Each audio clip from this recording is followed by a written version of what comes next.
வணக்கம். பிஆர்எஸ் இயற்கைநல மருத்துவ மையத்திலிருந்து உங்கள் ஹீலர் தங்கமணி. இன்னைக்கு பார்த்தா நம்ம உடம்புல செரிமானத்தன்மை அதிகமாக கம்மியாயிட்டு இருக்குது. அதுக்கு காரணம் என்னன்னா நம்மளோட உணவு முறைகள் தான்.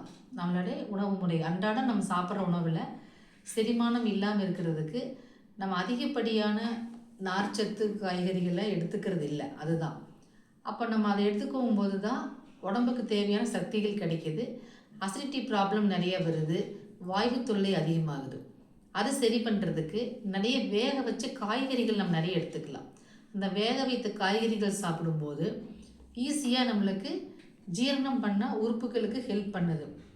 பார்த்திங்கன்னா மலச்சிக்கல் தவிர்க்க முடியுது. மலச்சிக்கல் இல்லாமல் இருந்தாவே நம்ம உடம்புல இருக்கிற வியாதிகள் எல்லாமே குணமாயிடும். வரக்கூடிய வியாதிகளையும் சரி பண்ணிக்க முடியும். நம்மளால் எந்த வியாதிகள் வராமையும் பார்த்துக்கலாம். நம்ம வேக வைத்த காய்கறிகள் அதிகமாக சாப்பிடும்போது பவுல் மூமெண்ட்ஸ் எல்லாமே ஃப்ரீயாக இருக்குது.